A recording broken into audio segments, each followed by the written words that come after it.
For the last 2 weeks, we've been focusing on listening and prayer as a group. This week, we'll focus on ways that listening and prayer can be incorporated into your own personal prayer life. Just as in week 1, we encourage you to turn everyday thoughts, feelings, and conversations into prayer requests. We're going to develop our personal prayer requests from our own everyday thoughts, emotions, and conversations. The same steps you walk through in a group setting can now be directed toward God in your own private prayer times. As you go through your day, take note of anything that's not quite right in your thoughts, feelings, and conversations.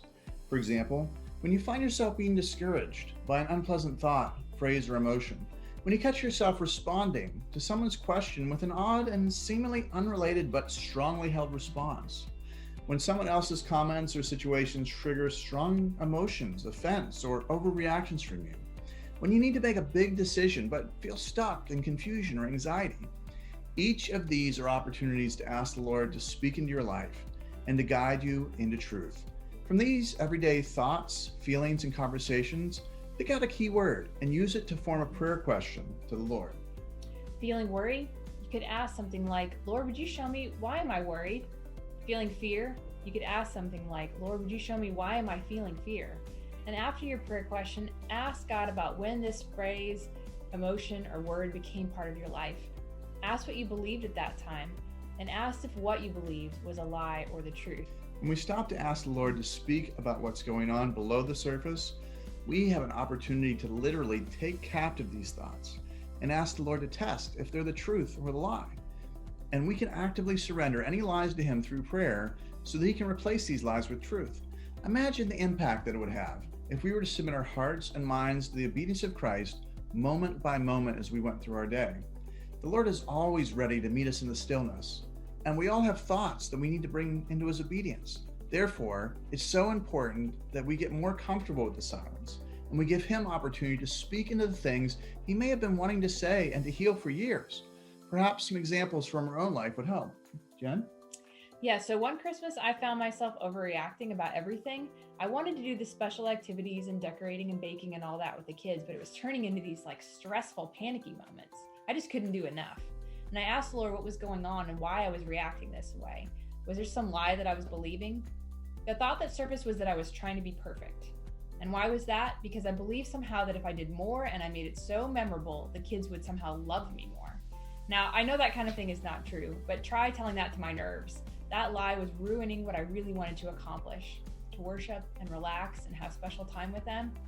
But without that lie in place, I was able to return again to rest and have fun and find freedom that helped all of us to enjoy the season more. So as you can see from Jen's testimony, there was an interference that had twisted what she knew to be true and had led her to carrying out good things with the wrong motives. So I'm sure we've all had times like this, but there's freedom in exchanging those underlying lies for a truer picture of what God calls us to be. So for this week's exercise, we're going to do another prayer experiment with listening and prayer, but this time we're going to listen on our own. So first, each person will find a quiet place to pray by themselves for 15 minutes. Next, as we did in week 2, we'll practice Psalm 46:10, be still and know that I am God, and Psalm 55:22, cast your burdens on the Lord, and He will sustain you. Ask God to bring your mind to rest and hand over anything that feels heavy or distracting for these few minutes. Third, ask the Lord a question in prayer and give a minute to wait for that response. Write down any thoughts or impressions that come to mind if this is helpful, and the questions are on your handout. Then when you get back together with your group, you can share anything that you're willing to share with them. What did you learn? What was easy or hard about this time? Finally, you'll pray with anyone who might still be dealing with a heaviness or an emotion, as we did in week 3 and 4's exercises. In some ways, listening on our own can be trickier than when we have someone else praying with us. The main challenge of listening alone is we tend to either let our minds wander or we too quickly analyze what we're hearing. As you do today's exercise, here are a few tips. First, each time that you get distracted, gently return to a posture of listening. Second, rather than analyzing what you're hearing, ask another related prayer question to clarify. Third, if you get distracted, pray once again. Bring your mind to rest and your heart to peace, then repeat your prayer question. Fourth, try writing your thoughts down as you go, and then wait to evaluate what you're hearing until after your prayer session is over.